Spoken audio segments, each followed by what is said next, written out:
Down! Lieutenant de Crag screamed, before diving down below the trench line. Within moments, the ground rumbled as if the planet itself was preparing to split in two. A terrible pulse of blue and searing heat washed over the land above his head, as he pressed his hand hard into his combat helm. The war with the Golsack pact had gotten bad. So bad the Confederacy was assigning special forces teams like de Crag's to the front lines. The conflict was bloodier and more terrifying than anything anyone experienced in galactic history. Impossible to sever supply lines due to FTL usually dissuaded major military mobilization, yet between the Jakor War and now the Golsack Pact War, the galaxy had plunged headlong into the worst-case scenario. The Pact more than made up for their major technological disadvantage with sheer numbers and a strong centralized autocratic state. The Confederacy's weaponry was 5 times more accurate than the Pact's, but the Pact had 5 times the personnel to throw into the war. It ended up a stalemate which ground down the military.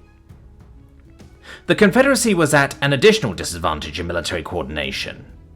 While the Confederacy as a whole had a combat force, it was only designed to facilitate anti-piracy and border protection missions. Individual member species were expected to maintain their own military readiness at an agreed-upon minimum resource allocation in case of invasion. The problem is that the vast majority of the Confederacy decided to behave as free riders and chronically underfunded their defensive capabilities. As such, only a handful of species had military readiness to contribute to the war. The 2 notable species were de Crag's people, the Sinapians, and the humans. Unfortunately, the humans were slow to mobilize since they, too, operated on a coalition of sorts, and needed to convince various sub-political units to cooperate. De Crag kept his head down as the explosives continued to thunder up and down the trench lines. His ears rang as the only sounds of the world were the blasts of plasma artillery rounds, hammering the land around him. A stray thought entered his mind. He couldn't help but give out a small laugh, inaudible over the din, when he realized all warfare, no matter how advanced, always bogged down to some form of trench warfare. The trench de Crag and his squad found themselves in was the last line of defense between the invading Pact ground forces and the administrative center of the planet, Narcaris. The only reason the Pact's orbiting ships, which had emerged victorious over the outnumbered Confederacy fleet, hadn't blasted the position to rubble was the Pact wished to take the city. The artillery barrage came to an abrupt halt as the near seizure-inducing blue flashes ended and the light of the full moon returned. The enemy's batteries needed 20 minutes to cool and for the capacitors to recharge. Scattered screams could be heard in the distance, where the Pact's inaccurate barrage unluckily hit a dug-in position. De Crag used the time to check on his squad. Fusili, Rohili, and Ahili were already raising up to begin firing into the tree line, situated a click across a seared wasteland of former single-family homes, businesses and shops. The cratered no man's land and the trenches were the last line of defense between 2 million Pact invaders and the administration center. The job of defending the city was made somewhat easier for the 300,000 Confederacy soldiers, since the city was located on a long peninsula. Had they needed to spread their forces around the entire perimeter of the city of 10 million, they'd have failed within hours. The last of his squad, Saponis, was huddled down in a panic low on the wall. His clawed hands were tightly gripping a photo as he rocked and mumbled with his eyes closed. De Crag gripped Saponis' shoulder. "Private, snap out of it!" "We're gonna die here," Saponis whimpered. The hot sizzle of plasma bolts from his squad and the other soldiers along the line crackled in the air. "Come on now," de Crag said with bravado. "You think this is worse than the prison break? This is nothing compared to what Earnhardt put us through." Saponis took deep, ragged breaths to try and calm himself. He opened his eyes and looked down at the photo again. In the moonlight, de Crag recognized it as Saponis' young wife, Lyrek. The two had married just before the Jakor invasions, and she was currently working as a nurse on a rear hospital world. The private continued to hyperventilate in response. De Crag brought out the big guns. "Do you want these bastards to get Irek? Come on, let's push these egg-suckers back and we can all go home." Saponis nodded, took one last look at the photo and stuffed it into a chest pouch. "You're right, sir." He adjusted his combat helmet and rose up to join the firing line. A barrage of wildfire returned on the dug-in position from the tree line. The movement of enemy infantry was difficult to see in the darkness under the trees. The line was currently holding as the enemy had the accuracy of a one-eyed bolus with cataracts. "Incoming armor!" Fusili shouted, as she kept cycling the trigger on her plasma rifle. She would have to duck down soon to allow the barrel to cool. 4 double-barreled tanks trundled out of the forest. The distinct pattern of a small vehicle shield deflected plasma rounds from the line. De Krag cursed. Their section of the line had lost most of the heavy weaponry positions earlier in the day.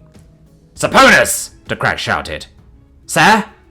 Saponis replied, as he focused fire on the tank. They would be able to overwhelm the shields with small arms, but it wouldn't come fast enough to avoid unnecessary casualties. "See if you can get a human heavy weapon squad over here," De Krag barked. Saponis dropped down and pulled over a field radio laying in the dirt against the trench wall. "Heavy weapon squad requested at position Alpha 7-9er. We have 4 heavies on approach. Over." A brief moment of static followed before a deep voice responded. "Squad en route in 5. Out."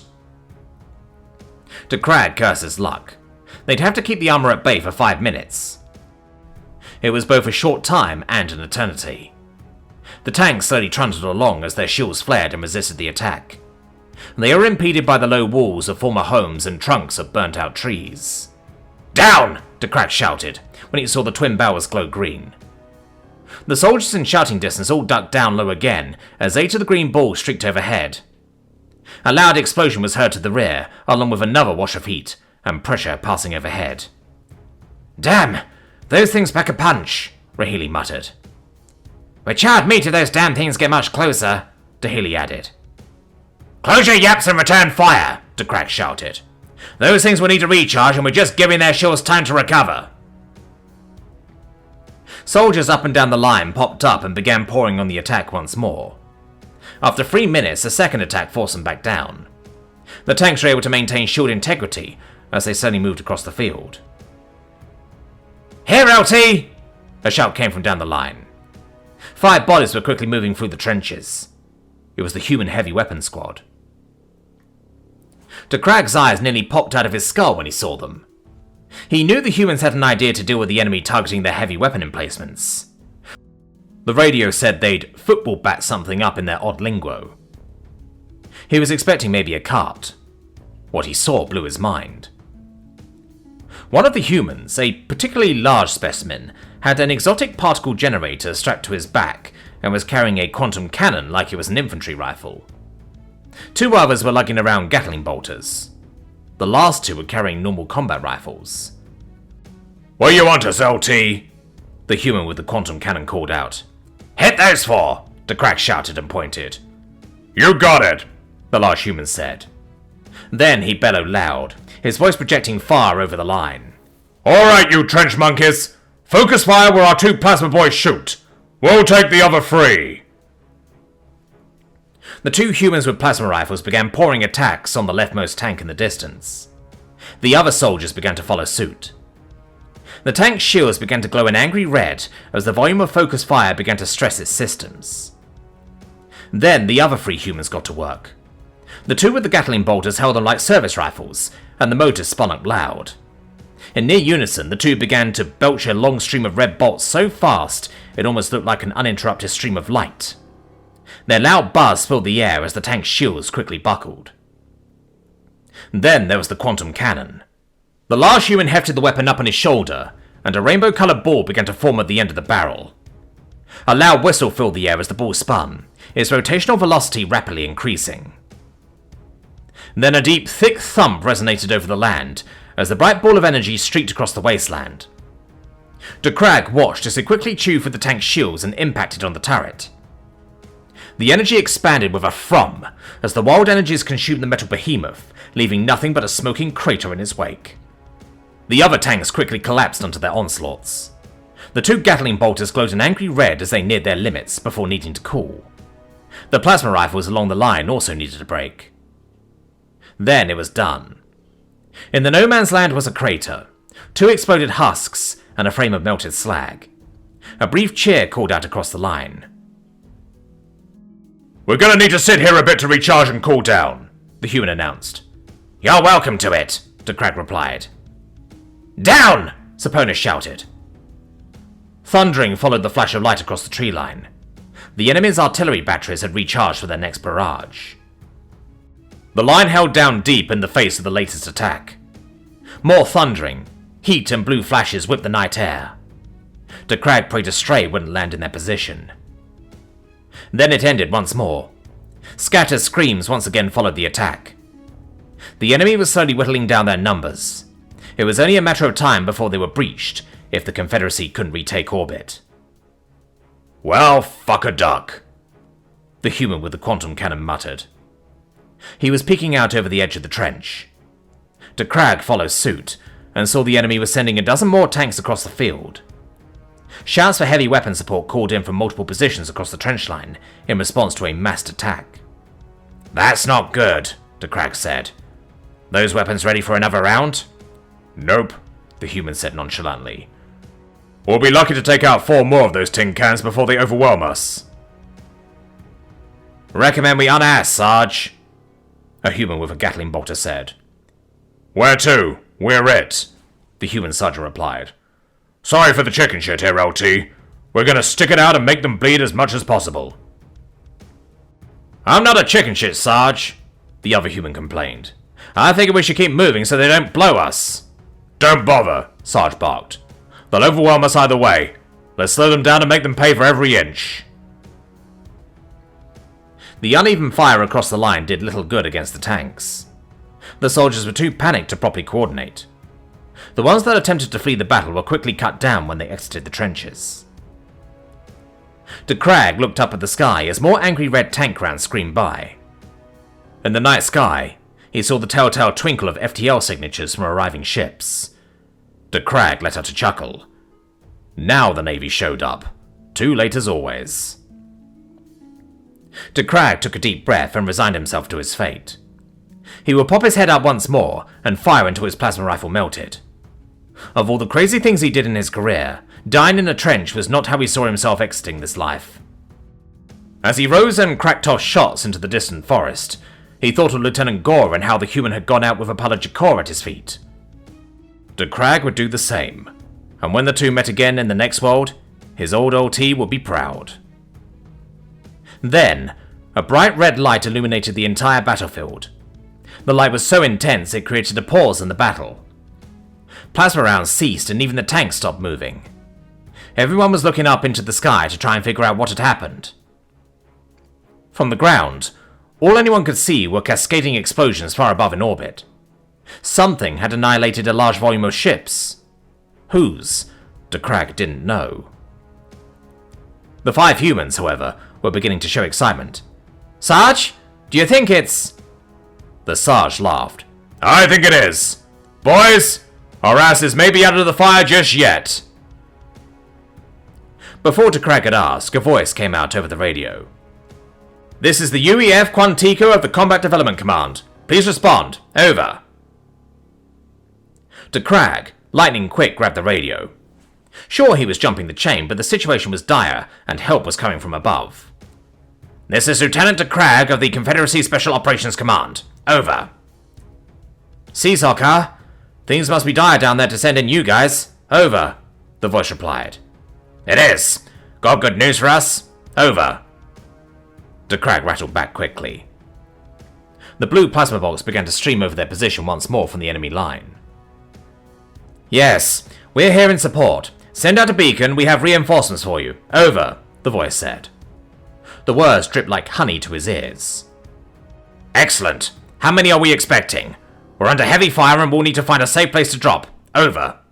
Decrag yelled over the sizzle and explosion of another tank round. 1 squad. Over, the voice replied.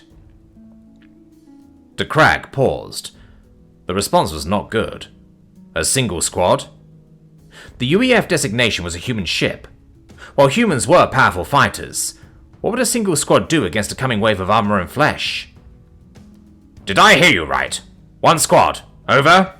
Decrag said into the radio. Yes, we can't provide more. We're in contact with other positions on your line. We can provide 20 squads. The others are headed toward different fronts on the planet. Over and out, the voice said. DeCrag cursed. He wouldn't look sideways at reinforcements, even if it was just a handful of guys. DeCrag pulled a beacon and looked over at the last human. They would need their monstrous strength to get whatever reinforcements they get far enough to the rear to give them the opportunity to get to the trenches under fire. Mind tossing this out for us? DeCrag asked, as he handed the beacon ball to the sergeant. Sure thing, sir, Sarge replied and took the ball. He activated a support request code on it and casually flicked it over his shoulder toward the enemy, where it landed 20 meters away in a small crater. Sergeant! DeCrag shouted in shock. Explain yourself! I thought I ordered you to send it toward the rear! The sergeant laughed. Sorry, sir. I wanted to see them up close and didn't have time to explain. Before DeCrag could reprimand the insubordination, a loud boom could be heard overhead. DeCrag turned up and, through the streaks of blue plasma, saw the telltale sign of drop pods in the atmosphere. Over 100 of them were visible in the night sky, screaming toward their position. As they neared, DeCrag recognized they had 7 on a course toward the beacon. Aren't they coming in a little hot? Fusili asked, as she peered up into the heavens with the rest of the soldiers. DeCrag realized they were coming in fast. The red streaks as the pod holes tore through the atmosphere trailed high into the night sky. Did their counterthrusters fail? The telltale blue of the counterthrusters didn't engage. DeCrag was worried their pods had suffered a malfunction on atmospheric entry. The humans, however, were beginning to cheer and point. Then the pods arrived and slammed hard into the ground 20 meters away. The impact was so powerful the metal kicked up dirt and threw it into the trench. DeCrag risked looking over the edge and his stomach fell. There, just 20 meters away, were 7 crumpled balls and craters on the ground. Of all the luck, DeCrag said, his voice defeated. They were going to get overrun in a few minutes, and their only reinforcements. Men, prepare for a last stand. We're not going to let these Golsack bastards by easy. The humans, instead of preparing to attack, instead began laughing. LT, what are you talking about? We're saved. The soldier pointed out over to the wreckage. DeCrag once again found his eyes bugging out of his head when the hunks of metal began to move. The balls, what he thought were wrecked drop pods, began to unfold. Legs began to protrude from the sphere on the ground, followed by arms. The metal kept unfolding into the shape of a metal human. They grew taller and taller. Soon, DeCrag was looking at 7 walking behemoths standing 4 meters tall. The display was so outlandish even the Golsack lions went silent as they watched the events unfold. The long silence was broken by one of the humans. Hey, Green! Glad to see you showed up. Why are you Virginia boys always late to the show? The centermost behemoth turned. His head, a terrifying helmet with a green glowing visor, peered down the line. You know how it is. Had to get the BAM-6 out of the way first. General Garvey sent you? Another human called out. The walking monster chuckled. Preston is an ass. Always wanted us to check on settlements. I'm sure we'll have a lot more after this for us. The humans all laughed. Sarge spoke after the laughter subsided. Good to see you, Marines. Don't let us get in the way of what you do best. You got it. The walking metal creation boomed back. And then turned towards the other 6 standing patiently in a line. The enemy, still shocked by the arrival of the unusual machines, finally sprang to action when one of the tanks fired upon the motionless bipedal vehicles. DeCrag prepared to shout to warn the soldiers, but it was too late. The twin projectiles impacted against one of the line soldiers. Then it dissipated against a shield. DeCrag was going to have a sore jaw when this was all over from all the gaping he was doing. The giant metal suits had shields. Not just any shields. Based on the visible defense pattern, the crazy humans somehow miniaturized a frigate-grade shield array and installed it into whatever it was he was now looking at. The human squad leader didn't seem bothered by the attack. He turned to his squad and his voice boomed. Alright, I'm gonna break this down Barney style. We're going to go over there. Kill! The other 6 shouted in unison. We're going to use these new mechanical Cadillacs the science boys made us, the leader continued. Kill! The other 6 shouted once more. And we're going to ruin their day! Kill! You know your jobs, Marines, now get to it! The leader shouted. Rah! The response came in unison. Then the 6 turned to face the enemy. On the backs of 2, panels opened up to reveal thrusters. A pair of wings folded out of the shoulders, while a thick pair of tubes extended from their wrists. The entire time, pings of blue plasma rifle fire washed harmlessly over their shields. Then, a powerful thrum exploded in the air as the 2 behemoths rocketed away and, in an instant, vanished into the trees. The plasma fire quickly subsided and was replaced by an immense inferno of fire. The machines were belching flames easily 100 meters in length along the lines. Crag could hear the enemy screams across the flats. The other 5 extended different weapons. From the squad leader's shoulders came a pair of heavy battery weapons. He too extended thrusters and, instead of launching into the enemy lines, flew high up into the air and began lobbing artillery rounds over the horizon. Crag estimated, based on the arcs, each shot was going to impact on the rear enemy artillery batteries. The other 4 engaged the tanks. Quantum cannon rounds, which took seconds to fire and minutes to recharge, blasted out in rapid succession into the tanks out in the fields. More tanks pressed through the inferno in the tree line to engage the 4 armored humans. It didn't matter. The armored humans fired upon them too, and when their quantum cannons stopped to recharge, they extended massive blades from their forearms. The lethal blades cut through the vehicle's shields like they were paper, and sliced the tanks in half. When the enemy was no longer in the wasteland between the trees and trenches, the remaining 5 armored behemoths stormed into the forest and vanished. All that remained were pulses of rainbow energy, flame and blue explosions, which continued to press further and further away.